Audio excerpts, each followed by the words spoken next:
चिड़िया का घोंसला, लावा पक्षी का एनी पर गुस्सा। इस बार गर्मी की छुट्टियों में एनी अपनी सहेलियों के साथ खेलने के बजाय सारा दिन पार्क में बैठी छोटे छोटे पक्षियों को घोंसला बनाते देखती रहती। पार्क में तरह तरह के पक्षी आते थे, गौरैया, कबूतर, कठफोड़वा, लावा और बुलबुल। एनी किसी भी पक्षी को देखते ही पहचान जाती थी, क्योंकि उसकी मैम ने उसे सभी पक्षियों के सुंदर चित्र दिखाए थे और कहा था कि इन छुट्टियों में तुम सब पक्षियों की आदतें गौर से देखना, और गर्मी की छुट्टियों के बाद जब स्कूल खुलेगा तब तुम सब को पक्षियों पर एक लेख लिखने के लिए दिया जाएगा। सबसे अच्छे लेख पर जो किताब इनाम में दी जाने वाली थी वह भी बच्चों को दिखाई गई थी। मैम ने उन्हें जानवरों और पक्षियों की कहानियों वाली उस किताब की रंगीन चित्र भी दिखाए थे और कहानियाँ भी पढ़ कर सुनाई थी। एनी को वह किताब इतनी पसंद आई थी कि उसने मन ही मन यह निश्चय कर लिया था कि जैसे भी हो वह इस किताब को पाने के लिए मेहनत करेगी, और इसलिए एनी अपनी छुट्टियां खेलने के बजाय पार्क में बैठकर पक्षियों की आदतों को जानने में गुजार रही थी। एनी देखती कि पक्षी अपना घोंसला बनाने के लिए कितने धैर्य से छांट छांट कर पुरानी सुतली घास, पत्तियां और घोंसले को आरामदेह बनाने के लिए पंख आदि जमा करते हैं।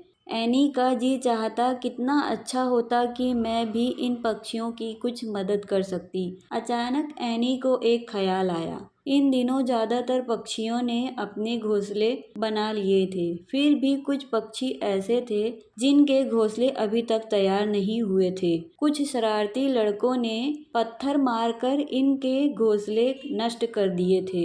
एनी ने उन्हें गुस्सा कर रोकना चाहा। एनी ने सोचा, क्यों ना मैं अपने हाथों से एक घोंसला बनाकर बगीचे के किसी पेड़ पर लटका दूं। हो सकता है कोई पक्षी वहां रहने आ जाए। आह, कितना अच्छा लगेगा जब पक्षी वहां अंडे देंगे और कुछ दिनों में घोंसला छोटे छोटे पक्षियों से भर जाएगा। पक्षियों की चहचहाहट से मेरे बगीचे में रौनक आ जाएगी। यह सोचकर एनी बहुत खुश हुई। अब तो एनी को अपने आप गुस्सा आ रहा था कि इतनी अच्छी बात उसे पहले क्यों नहीं सूझी।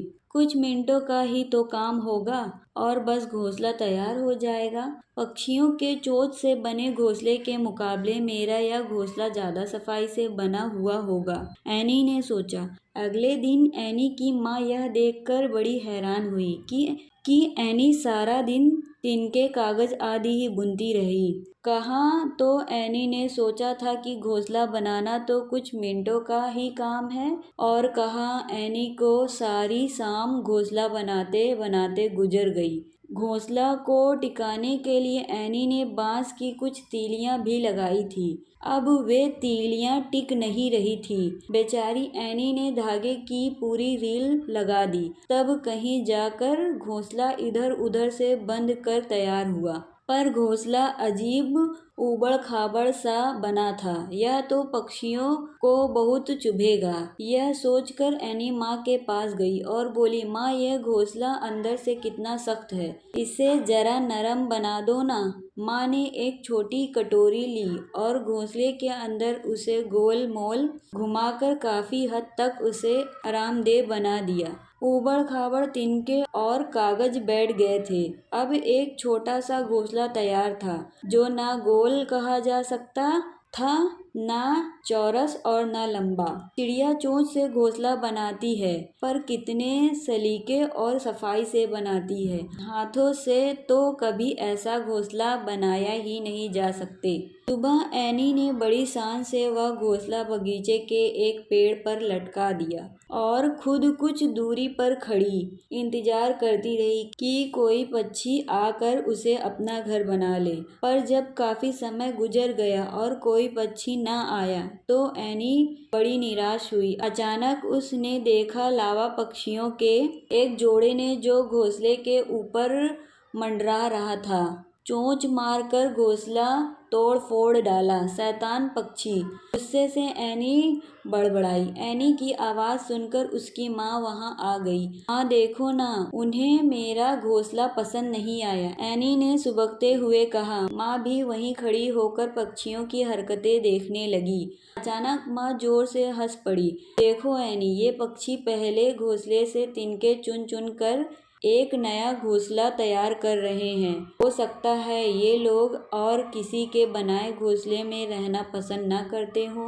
हाँ, मैं जो लेख लिखूंगी ना, उसमें यह बात भी जरूर लिखूंगी, एनी बोली। एनी पक्षियों ने घोंसला चाहे जिस कारण तोड़ा हो, पर वे तुम्हारा बड़ा एहसान मान रहे होंगे कि तुमने घोंसला बनाने का सारा सामान एक जगह जमा कर रखा है। माँ ने कहा। माँ, तुमने एक बात पर गौर किया? एनी ने माँ से कहा। ये लावा अपना घोंसला झाड़ियों के अंदर बनाती है। हाँ एनी, अभी तक तो मैंने यही देखा सुना था कि लावा अपना घोंसला पेड़ पर या घरों के रोशनदानों आदि में बनाती हैं। आज पहली बार मैं ये तरीका देख रही हूँ। एनी सारा दिन बगीचे में बैठी लावा पक्षियों को काम में जुटे देखती रहती। एनी की मौजूदगी का पक्षी भी बुरा नहीं मानते थे। शायद उन्हें पता था कि वह उनकी मित्र है। जल्दी ही घोंसला छोटे छोटे लावा पक्षियों से भर गया। इसी बीच एनी को लावा पक्षी की एक और दिलचस्प आदत का पता चला। आमतौर पर पक्षी उड़ते हुए आते हैं और सीधे अपने घोंसले पर ही उतरते हैं, पर लावा कभी ऐसा नहीं करती। वह हमेशा अपने घोंसले से थोड़ी दूरी पर उतरती हैं और फुदक फुदक कर और थोड़ा इधर उधर पता चले घूमकर अपने घोंसले में जाती हैं। शायद वह नहीं चाहती कि किसी को उसी के घोंसले की जगह पता चले। छुट्टियों के बाद जब लेख प्रतियोगिता हुई तो एनी को प्रथम पुरस्कार मिला। इनाम वाली किताब हाथ में पकड़े एनी अपनी सहेलियों को बता रही थी, तुम्हें पता है, मैंने एक नहीं 2 इनाम जीते हैं। एक तो यह किताब और दूसरा अपने बगीचे में छोटे छोटे लावा पक्षियों से भरा घोंसला। इन कहानी से हमें ये सीख मिलती है कि कोई प्रतियोगिता जीतने से ज़्यादा दूसरों की मदद करके खुशी मिलती है।